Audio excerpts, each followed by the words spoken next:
इस प्रकार से सुखदेव जी कहते हैं, राजन जिंदगी एक किराए का घर है और एक ना एक दिन बदलना पड़ेगा। इसलिए ये तो पानी के बबूले के समान ये जीवन है, ये शरीर है, क्षण भंगुर है, इसे तो जाना ही है एक दिन। लेकिन वहां जाकर के आप क्या उत्तर देंगे, इसकी व्यवस्था कर लो। उसके यहां जाकर के आपको उत्तर तो देना पड़ेगा ना। इसलिए प्यारे सुखदेव जी कहते हैं, राजन भगवान द्वारकाधीश बन गए हैं, एक विवाह भी उनका हो गया है और बढ़िया सुखमय जीवन चल रहा है। रुक्मिणी मैया ने एक पुत्र को जन्म दिया है जिसका नाम है प्रद्युम्न।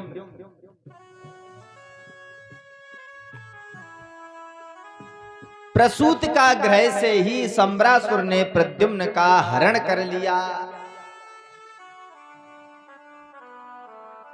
हरण कर लिया।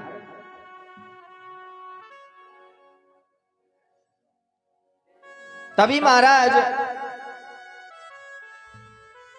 प्रद्युम्न जो हैं एक कामदेव के अवतार हैं और कामदेव ही आज भगवान द्वारकाधीश के घर में पुत्र के रूप में प्रकट हुआ है। क्यों? जब भगवान शंकर तपस्या में लीन थे तो देवताओं ने सोचा कि यदि भगवान शिव की समाधि नहीं टूटी तो फिर इनका विवाह नहीं होगा, विवाह नहीं होगा तो पुत्र नहीं होगा, पुत्र नहीं होगा तो राक्षसों का उद्धार कैसे होगा। तो देवताओं ने कामदेव को भगवान शिव की तपस्या भंग करने के लिए पहुंचा दिया और जैसे ही तीसरा नेत्र खुला, जब से वो तीसर नयन उघारा, निरखत काम भयो जर छारा। जब से वो तीसर नयन उघारा, निरखत भयो जर छारा। जब से वो तीसर नयन उघारा, निरखत काम भयो जर छारा। जब से वो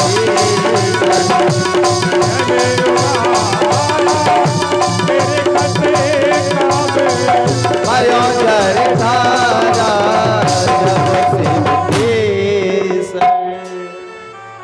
जब भगवान शिव ने अपना तीसरा नेत्र खोला तो कामदेव जलकर के भस्म हो गया। उसकी जो पत्नी थी रति, भगवान शिव के चरणों में जाकर के रोई, गिड़गिड़ाई, बोले नाथ आपने तो मेरा सुहाग उजाड़ दिया है, मेरे पति को जिंदा कर दो।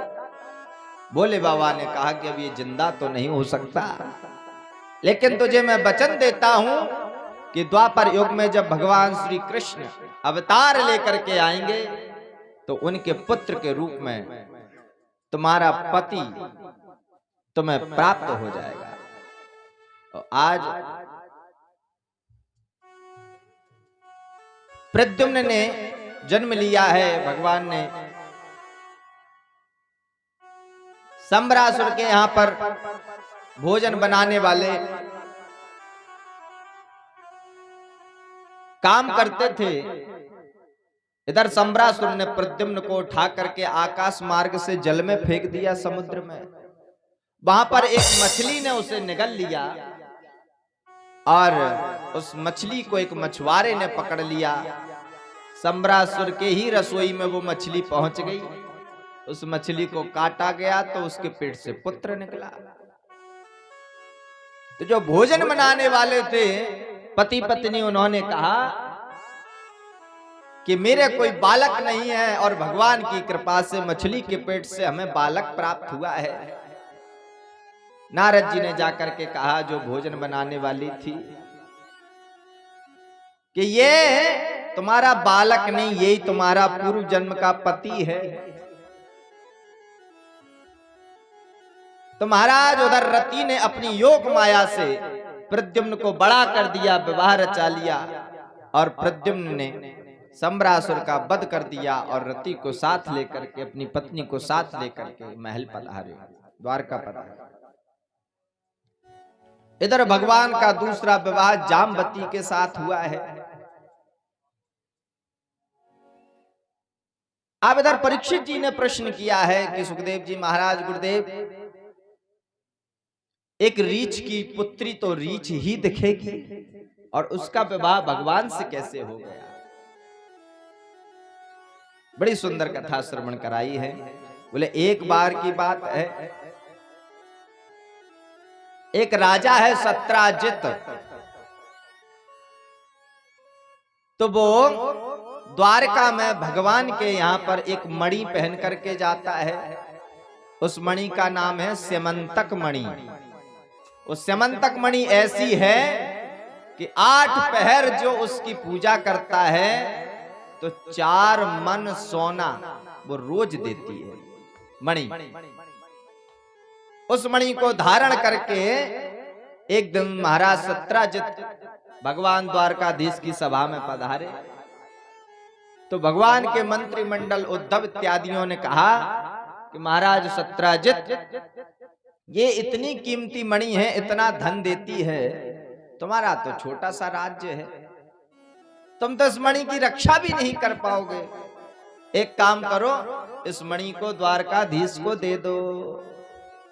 सत्राजित ने मना किया, बोला मैं नहीं दूंगा, मना करके चला गया। महाराज उस मणि को एक दिन जो सत्राजित का भाई था प्रसेन, वो गले में पहन करके शिकार खेलने चला गया। मणि चमकती थी दूर से, एक सिंह आया, उसको लगा कि कोई हिरण है, हिरण की आंख चमक रही है, उसने झपट्टा मारा, प्रसेन को वहीं मार दिया जंगल में, मणि उसने छीन ली। सिंह ने उधर से चले आ रहे थे जामवंत जी महाराज, उन्होंने जैसी सिंह के हाथ में मणि देखी सो उन्होंने सिंह को मार दिया, मणि जामवंत जी ने ले ली और अपनी गुफा में जाकर के अपनी पुत्री जामवती को वो मणि दे दी। जामवती जी उस मणि से खेलती हैं। इधर सत्राजित को पता लगा कि मेरा भाई मारा गया है, मणि चोरी हो गई। उसको शक हुआ कि हो ना हो द्वारकाधीश ने मेरे भाई को मरवाया है, क्योंकि मैंने मणि देने से उनको इनकार कर दिया था, कलंक लगा दिया भगवान। जब कलंक लगाया, भगवान को पता लगा कि झूठा कलंक लगा है, तो उस कलंक को मिटाने के लिए भगवान निकल पड़े। बोले जब तक मणि का पता नहीं लगा लूंगा तब तक बैठूंगा नहीं चैन से। भगवान पता लगाते लगाते गए तो जहां मरा हुआ प्रसेन पड़ा था वहां पे सिंह के पैरों के निशान थे। पैरों के निशान लेते लेते भगवान आगे बढ़े सो आगे सिंह भी मरा हुआ पड़ा है, उसके आगे भालू के निशान थे पैरों के, और आगे बढ़े, पैरों के निशान लेते लेते भगवान जामवंत जी की गुफा में प्रवेश कर गए।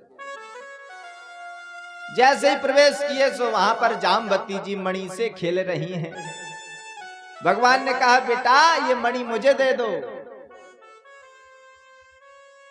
चीख पड़ी जामवती जी। चीख सुनकर के जामवंत जी निकल के आए, कौन है, किसने मेरी बेटी को परेशान किया है? भगवान ने मणि मांगी सो जामवंत जी ने मना कर दी। बड़ा भयंकर युद्ध हुआ। वर्णन आता है कि 28 दिनों तक जामवंत जी और भगवान का युद्ध हुआ है। इसके पीछे भी एक बड़ी सुंदर कथा है कि जब भगवान श्री राम रावण को मारने के बाद अयोध्या आए तो भगवान ने कहा सभी से कि तुम कुछ ना कुछ मांग लो। तो किसी ने हीरे जवाहरात मांगे, किसी ने सोना चांदी मांगा, किसी ने भगवान की सेवा मांगी। जामवंत जी से भगवान ने कहा जामवंत जी आप भी कुछ मांग लो। बोले महाराज हम जो मांगेंगे क्या आप दे सकोगे? भगवान बोले मांगो तो सही।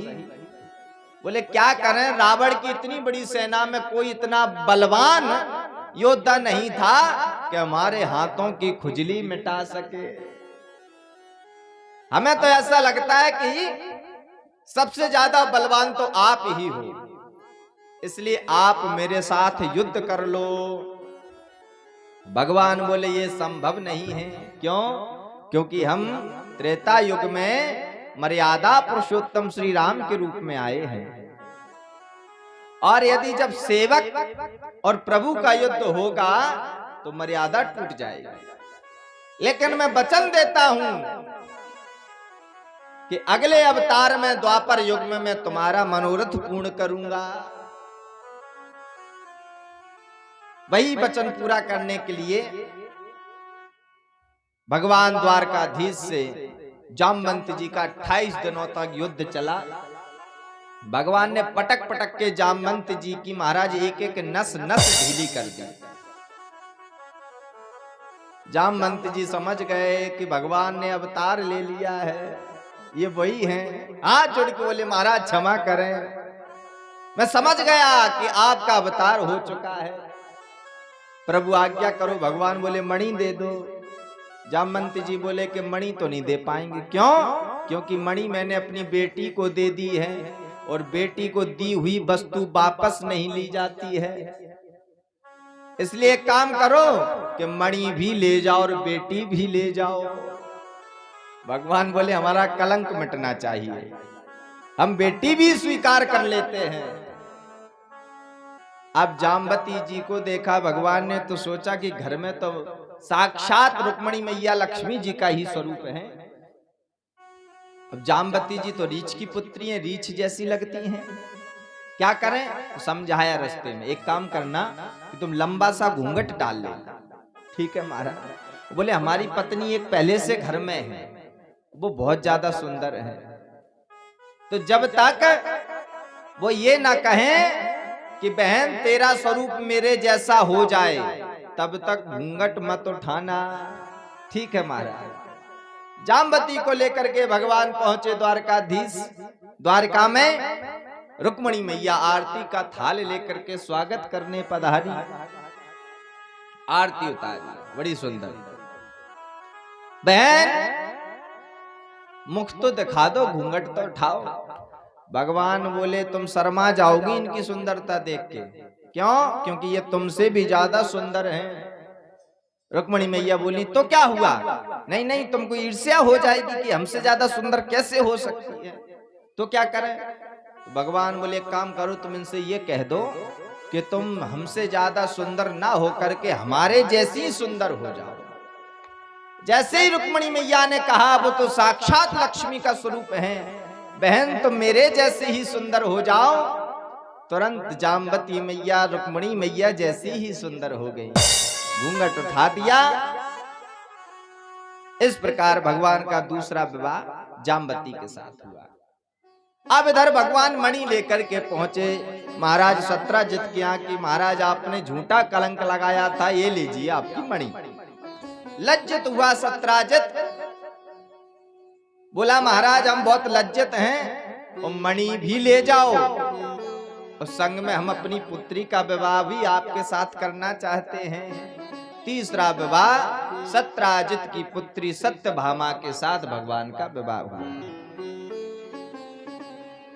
महाराज जो चौथा विवाह हुआ है वो बिंद और अरविंद नाम के दो भाई थे, उनकी एक बहन थी मित्र वृंदा। तो भगवान का चौथा विवाह मित्र वृंदा के साथ हुआ है। और पांचवा विवाह भगवान का सत्या के साथ हुआ है। इनका दूसरा नाम नग्न जिती भी है।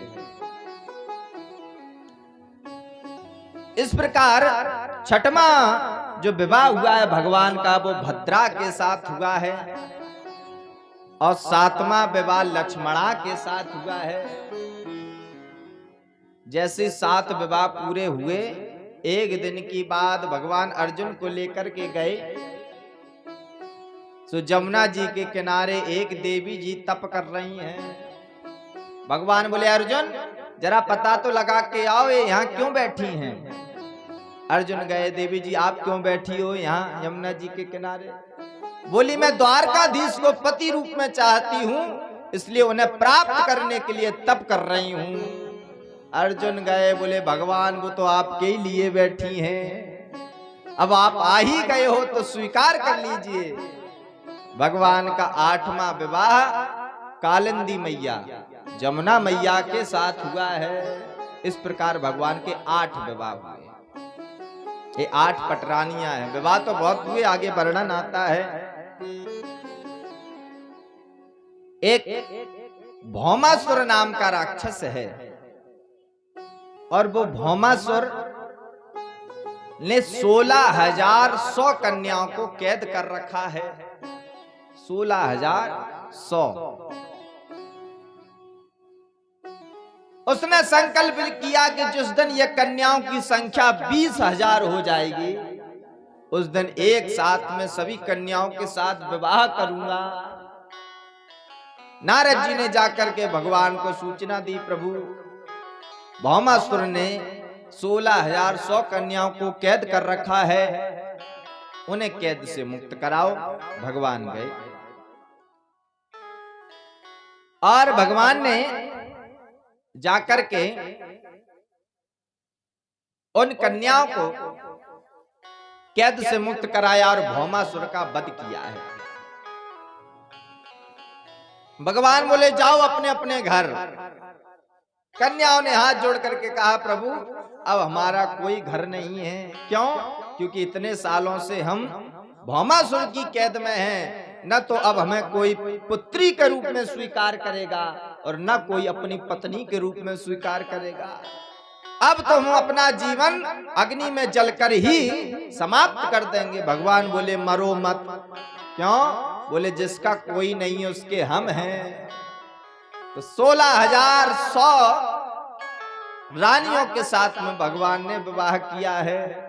इस प्रकार भगवान के 16,108 विवाह हुए, जिसमें से 8 पटरानियां हैं और 16,100 रानियां हैं।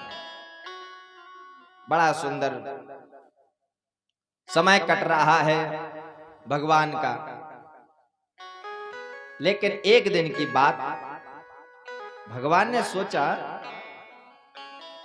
कि जितनी रानियां हैं पटरानियां हैं सब नाराज हो जाती हैं, लेकिन रुक्मिणी मैया आज तक नाराज नहीं हुई है। बोले आज मैं इनसे परिहास करता हूं, मजाक करूंगा, आज इन्हें नाराज करके ही मानूंगा। रुक्मिणी मैया बैठी हुई थी, तभी भगवान पहुंचे। बोले देवी हमें ऐसा लगता है कि तुमने अपने जीवन में बहुत बड़ी भूल की है। हाथ जोड़ करके रुक्मिणी मैया बोली प्रभु हमने ऐसा क्या किया। बोले पहली भूल तो तुमने ये की कि हमें तुमने चुना कैसे। क्यों? क्योंकि पत्र भी लिखा था तो उसमें लिखा था श्रुत्वा गुणान भुवन सुंदर शृण्वताम ते। हे प्रभु मैंने आपको कभी देखा नहीं है, केवल आपकी लीला सुन सुन के आपके प्रति प्रेम जागृत हो गया है और मन ही मन हमने आपको पति मान लिया है। भगवान बोले ऐसे भी कोई विवाह करता बिना देखे? और ऐसा क्या देख लिया? हम न शकल के न सूरत के, कारे हैं, गैया चराने वाले हैं। और यदि तुम सोचो कि मैं बहुत बड़ा बलवान हूं तो बलवान भी नहीं हूं। अगर बलवान होता तो रण छोड़ के काय को भाग के यहां आता, बीच समुद्र में रह रहा हूं डर के मारे। रुक्मिणी मैया चुप रही, कुछ नहीं बोली। भगवान बोले ऐसे बात नहीं बदली, अभी नाराज नहीं और कुछ कहना पड़ेगा। तो रुक्मिणी मैया से भगवान ने कहा कि देवी एक काम करो, देखो अभी भी कुछ नहीं बिगड़ा है, अभी भी मौका है। न मैं सुंदर हूं, न बलवान हूं, न धनवान हूं, कुछ भी नहीं है मेरे पास। एक काम करो, अभी भी बेचारा सुषपाल कुंवारा बैठा है, जाके विवाह कर लो। जो सुना महाराज रुक्मिणी मैया मूर्छित होकर के गिरने लगी। भगवान ने तुरंत चतुर्भुज रूप में प्रकट होकर के रुक्मिणी मैया को अपने हाथों से पकड़ लिया। एक हाथ से महाराज पंखा हिला रहे हैं, दूसरे हाथ से जल छिड़क रहे हैं और दो हाथों से उनको पकड़े हुए हैं। जब होश आया, नेत्रों में अश्रु भर करके रुक्मिणी मैया ने कहा कि प्रभु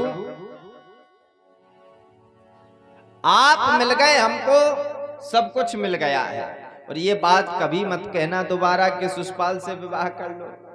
यदि करना होता तो मैं उसी दिन कर लेती, मेरे भाई रुक्मी ने पहले ही उसके साथ संबंध तय कर दिया था।